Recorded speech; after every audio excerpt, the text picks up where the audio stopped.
The air in the Clarence house drawing room was thick with the scent of polished wood and old flowers, a scent that usually meant safety and routine for 6-year-old Princess Charlotte. Today, however, it felt heavy, pressing in on her small shoulders. She was perched on a gilded chair, her white tights scratchy against the silk cushion, trying very hard to be the proper princess Mummy and Papa always asked her to be. Across the room, on a plush velvet sofa, sat her older brother George. He and their guest, Tom Lloyd, the son of the Queen Consort, Camilla. Tom was much older, a grown-up in the eyes of a child, with a loud laugh and a way of moving through the royal residences as if he owned them. He was showing off a new pocket knife, its mother-of-pearl handle catching the light from the tall windows. George leaned in, fascinated, his 9-year-old curiosity getting the better of him. Charlotte, however, felt a familiar pang of unease. Or there was something in the way Tom's eyes glittered, a sharpness that didn't match his smile. "See this, George?" Tom said, flicking the smaller blade open and closed with a practiced snap. "It's for serious things, not for little girls who play with dolls." He shot a pointed look at Charlotte, who was clutching her own small, worn, stuffed rabbit, Barnaby. Charlotte hugged him tighter, saying nothing. Later, the nanny ushered them into a smaller anteroom for tea. It was a less formal space, and with a low table laid with finger sandwiches and a silver teapot. Charlotte was carefully pouring her own milk into a tiny china cup, her brow furrowed in concentration. As she reached for the delicate sugar tongs, her elbow accidentally nudged the milk jug.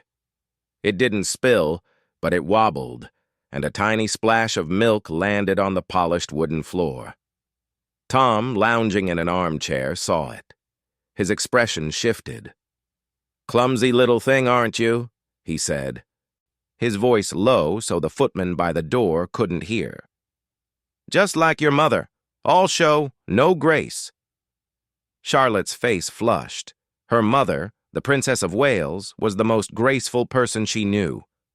"That's not true," she whispered, her voice trembling slightly. "Mummy is beautiful." Tom's eyes narrowed. He leaned forward, his presence suddenly looming and intimidating. "You listen here," he hissed, the friendliness gone, replaced by a cold, hard edge. "You are a child. You are to be seen and not heard. If you say one word about anything to anyone, I will make sure your little brother Louis never gets to play with his favorite toys again.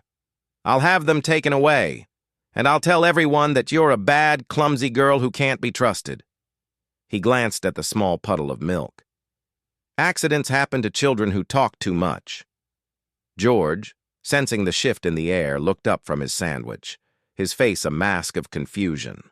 He opened his mouth to speak, but Tom shot him a silencing glare that was just as effective. George looked down at his plate, his ears turning red. Charlotte felt a cold stone settle in her stomach. She didn't understand the politics, the family tensions, or the complex web of relationships. All she understood was a threat against her baby brother and a fear that squeezed her heart. She nodded, a tiny, frightened motion. Tom leaned back, a satisfied smirk on his face, and took a loud sip of his tea. Across the room, standing at attention by the door, was a man named Alistair Finn. He was a member of the Royal Guard, not the ones in the famous bearskin caps outside the palaces, but a plainclothes officer from the Royalty and Specialist Protection Command. His job was to be a shadow, to see without being seen, to anticipate danger before it appeared. He had been a royal protection officer for over a decade, having started on the close protection team for the late Queen. He had seen entitled behavior, witnessed family squabbles, and dealt with genuine threats. He was a master of reading micro-expressions, of noticing the slight shift in a person's posture that signaled a change from calm to agitated. His sharp blue eyes, hidden behind a pair of unassuming reading glasses, had been casually scanning the room. He saw the milk spill, a minor, forgettable incident. He saw Tom lean in. But it was the change in Charlotte that made every nerve in his body hum with alertness. He saw her small hands, previously relaxed in her lap, clench into tiny fists around her rabbit. He saw the healthy pink flush on her cheeks drain away, leaving her pale as parchment. He saw her lower lip, which had been ready to form a pout or a plea for help, press into a thin, terrified line. He saw George's helpless look. Alistair didn't need to hear the words. He was a professional observer. The scene unfolding was a textbook case of intimidation. An adult using their size and position of power to threaten and silence a child. The target? A princess of the realm. The perpetrator? The stepson of the king. This was not a security breach from the outside. This was a threat from within the very heart of the family. His duty was clear, yet impossibly complex. The official protocol for a protection officer was rigid. You protect your principal from physical harm. You report threats. But the threat was the king's own stepson. Reporting this would mean accusing a member of the royal family of psychological abuse against another member. It would be his word against Tom's. The political fallout would be immense. He could be accused of overstepping, of misunderstanding, of creating a crisis where none existed. His career, his pension, his entire life's work could be ended in an instant. The wise, yet self-preserving move was to file it away in his memory as a family matter and say nothing. It wasn't a knife or a gun. It was just words. But as he watched Charlotte slowly, mechanically, pick up her tea with shaking hands, staring blankly at the wall, something in Alistair Finn hardened. He thought of his own daughter, back home in Hereford, who was about Charlotte's age. He thought of the light in her eyes, a light he saw being extinguished in the little princesses across the room. And he thought of the oath he took, not to a person, not to a protocol, but to the crown. And to him, the crown wasn't just the king or the queen consort. It was embodied in this small, frightened girl who was trying so hard to be brave. He made his decision. It was instantaneous and absolute. Protocol be damned. The rest of the afternoon passed in a blur of forced pleasantries. The children were collected by their parents. Charlotte, usually so bubbly and talkative, it was unnaturally quiet on the drive back to Kensington Palace. She held Barnaby so tight her knuckles were white. Her mother, Catherine, noticed immediately. She exchanged a worried glance with William. "Darling, did you have a nice time?" Catherine asked, her voice soft and warm. Charlotte just shrugged, her eyes fixed on the London traffic outside the window. "It was fine," she whispered, the words hollow. Later that evening, after Louis had been bathed and read to sleep, that after George had done his homework, the household settled. Alistair Finn was not assigned to the Prince and Princess of Wales's personal detail that evening, but he was still on duty in the palace complex. He requested a private audience with the Princess of Wales's private secretary, a formidable woman named Elizabeth, who had been with Catherine for years. He was granted 5 minutes. Standing in the quiet elegance of her office, Alistair did not mince his words. He spoke in the calm, precise, an unemotional tone of a professional giving a report. He described the scene in the anteroom, the body language, the change in the Princess Charlotte's demeanor. He did not embellish or assume. He simply stated what he saw. "Ma'am, with respect, I believe an incident occurred this afternoon that requires your attention. It wasn't a physical threat, but a psychological one. The princess was visibly distressed and intimidated by Mr. Tom Parker Bowles. I cannot say what was said, but the effect on the child was profound and, in my professional opinion, constitutes a safeguarding concern." Elizabeth's face, usually a mask of diplomatic calm, registered a flicker of shock, then deep concern. She thanked Alistair, her voice tight, and dismissed him. The information was now a live grenade, and it was her job to decide where to throw it. She went straight to Catherine. The Princess of Wales listened in silence, Her face, so often a picture of serene composure in public, so was a storm of emotions in the privacy of her sitting room. Shock, a flash of cold fury, and a deep maternal anguish. This was her baby, her only daughter, to be threatened, silenced, in a place where she was supposed to be safe. The betrayal felt visceral. She did not question Alistair's account for a second. She had seen Charlotte's silence. Now she understood it. William was called. The conversation between the Prince and Princess of Wales was intense, low, and urgent. They were both acutely aware of the political dynamite they were holding. An accusation against Camilla's son would be seen as an attack on the Queen Consort herself, further inflaming the already delicate dynamics of the modern monarchy. It could be portrayed as the Waleses trying to undermine the king's wife. The tabloids would have a field day. But the image of their daughter's pale, frightened face was more powerful than any political consideration. We have to say something, Catherine said, her voice firm despite the tremor in her hands. We have to. Not for a scandal, but for Charlotte. She needs to know that this is not acceptable, that she is protected, that she can always tell us anything. The next morning, the machinery of the monarchy ground into action, but this time in a way that was utterly unprecedented. There were no press releases, no public statements. The Prince of Wales requested a private meeting with his father. Is the king. It was not listed on the official court circular. It was a meeting between a father and a son, but the topic was the future of the crown.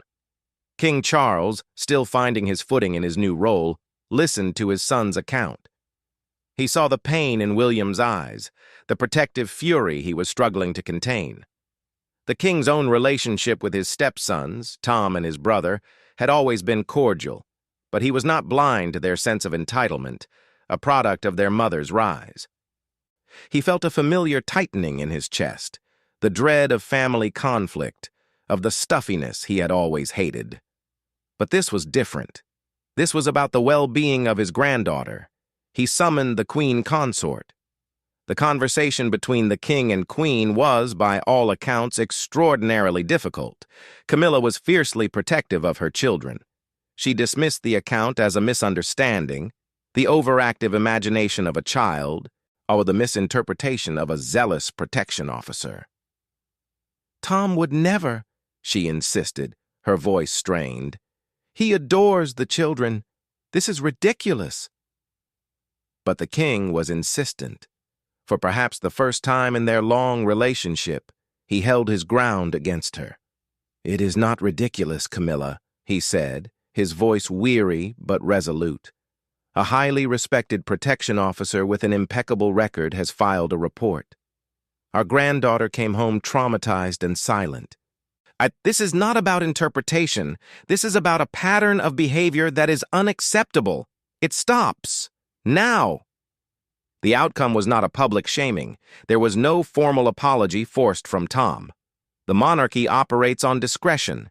Instead, a message was delivered with chilling efficiency.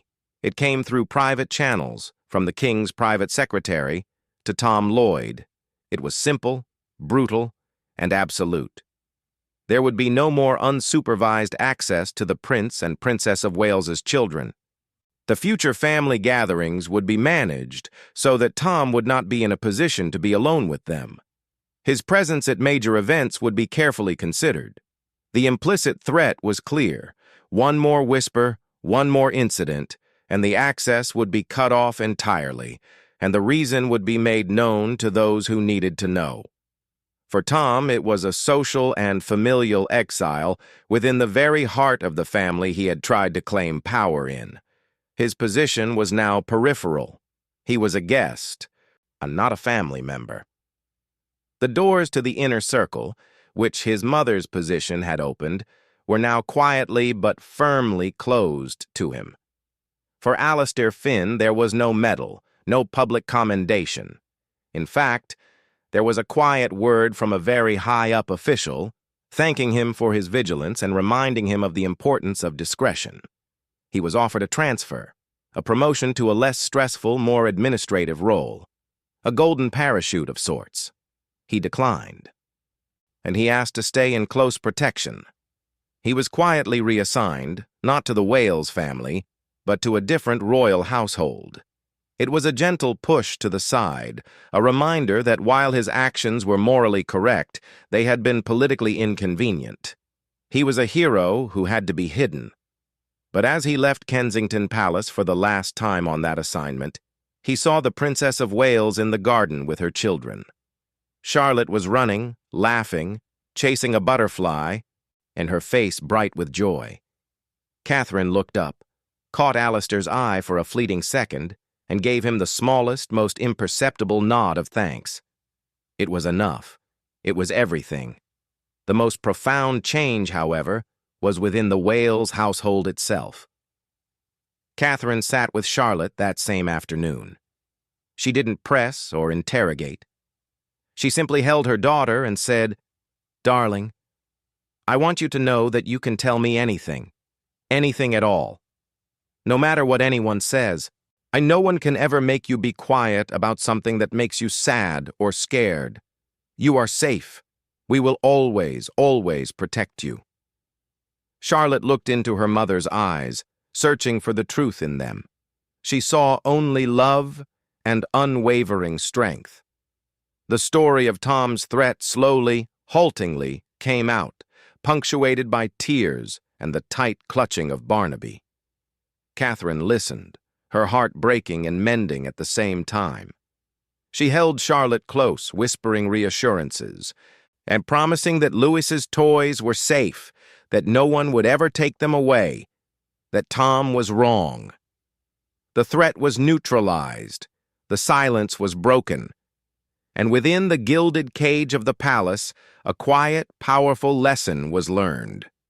Some protocols are written in manuals, but the most important ones are written in the heart.